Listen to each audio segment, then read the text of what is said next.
Let's go to an economist who knows what he's talking about. Michael Feroli joins us from JPMorgan Chase. Michael, good noon to you. Good day to you, Tom. When you look at the Fed now, it was different than when you worked at the New York Fed, wasn't it? I actually worked at the board in Washington, but it is different, definitely. Bernanke was still a governor there at the time. So it's a different Fed. But how much is this Fed making it up as they go versus a normal dissonance within the meeting? Well, they've been making it up as they go for the last few years for the simple reason that we've never really been at the zero bound before, at least in modern times. So I think it's understandable, given the shock that the economy received, that being at zero interest rates, you're going to have to make it up as you go along. And I think right now what they're trying to do is say, well, we've been making it up as we go. Let's try and put in more of a rule-based framework so that there is some predictability in how we operate, even though we are at the zero bound. I want to show the zero bound. That's a lot of jargon. What does that mean? That means interest rates come down to zero and they stay there. This is a great chart that I'm guilty of not showing enough. Here's Volcker, 1980. This is when Michael Feroli read his first book on economics. And then down we go, and you can see these modest points where the Fed has stability. Here's 1994, which was the most interesting period. Here we go, the great moderation, and you can see this terrific length at the zero bound as Dr. Feroli talks about. Michael, when will we get off the zero bound?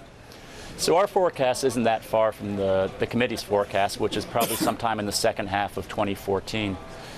So it's going to be a while. I think we're going to look at about 6 years in total of being at the zero bound. When you and your team sit around and write your wonderful Friday afternoon memo, what is the greatest distortion that we receive by having this one monetary tool come down to zero? We've got to use other tools like QE. What's the greatest distortion to the American economy?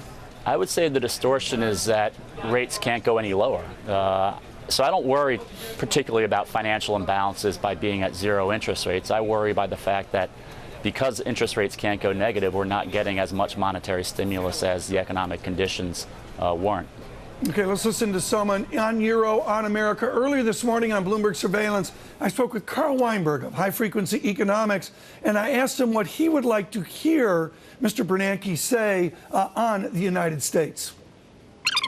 They need to be a little bit more straightforward with us. I think that's what I would welcome most from the Fed today in terms of the economic outlook, and to have a more realistic outlook that takes into account the fact that the U.S. economy is growing. Okay, Carl Weinberg there. Michael Feroli, when you look at the Fed's mandate and all, is this just about jobs? No, it's about jobs and inflation. Really? Right. Yeah. Why is it about inflation if we're at the zero bound? Wouldn't they raise the rate right now if we had a core inflation where it is? Core inflation is right at the target, essentially right at the Fed's target. Employment is very far from the target, so I think it makes sense to continue to provide stimulus. That doesn't strike me as at all being odd. Look, and I think the fact that inflation is right at the Fed's mandate may argue that inflation expectations are very well anchored, which does give the Fed some leeway to continue to provide accommodation. So, we've heard a lot over the past few years, every time we get a temporary run-up in inflation, that it's going to lead to, breakout in inflation expectations. Then that just hasn't happened. It hasn't happened, and Dr. Feroli, folks, really brilliantly sets up here the backstory or back debate of the Fed meeting of May and then into June. Michael, when you look at Plosser, Fisher, Lacker, you look at on Team B, Dudley, Yellen, Bernanke, around this is a search for rules, a search for a formula that will get people away from discretion, like Michael and Bruce Kasman going, so, what do you think about auto sales? Forget about discretion. We need a rule. What kind of rule would you recommend for the Federal Open Market Committee?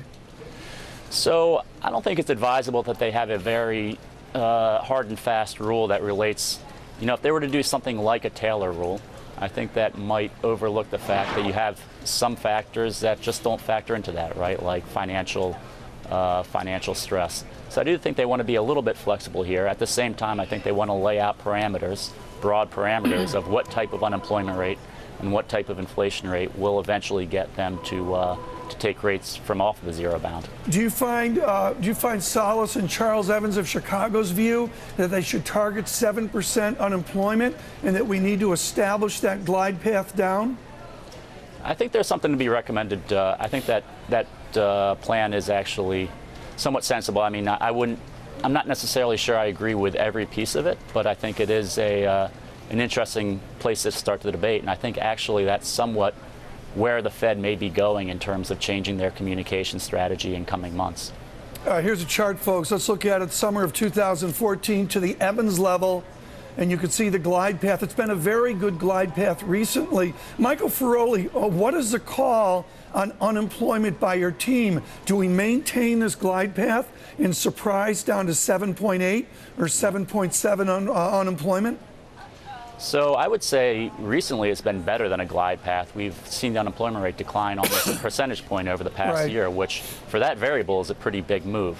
I would say going forward, we'd probably go more to a glide path, which is, I think unemployment continues to decline, but at a more modest pace. And so maybe we get, just below 8% by year end. So I'd like to see what we've seen recently continue. I think, however, it's probably going to be a little more tough going from here forward. One of the great things, folks, is called economic methodology, and I think of the very late, just passed away Mark Blaug from over in Europe, and this idea of a philosophical view. Michael Feroli, can a central bank get out in front of these different glide paths within the economy? Or are they, by definition, always a reactive institution? I mean, they can try and get in front of the glide path, but realistically, it probably makes sense for them to chase the data a little bit. And I don't think that's such a bad thing. Look, forecasting is difficult, and so you can try and forecast the economy, but the data is the data. And I think realistically, we see central banks responding to data more than to forecasts.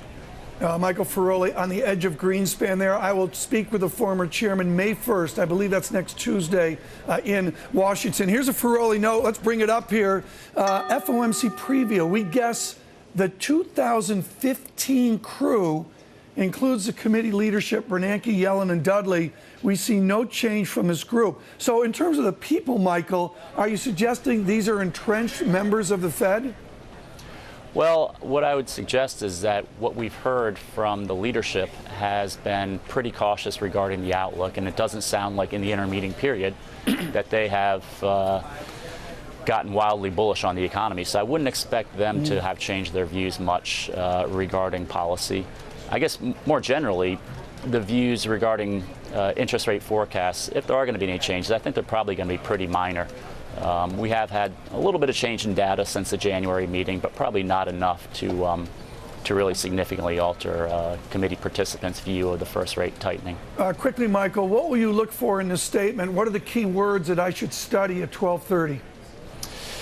The statement, I don't think is, if we're right, probably won't offer much change from the statement at the March meeting. I think they'll continue to see the economy is expanding moderately or modestly, continue to see financial strains emanating from Europe.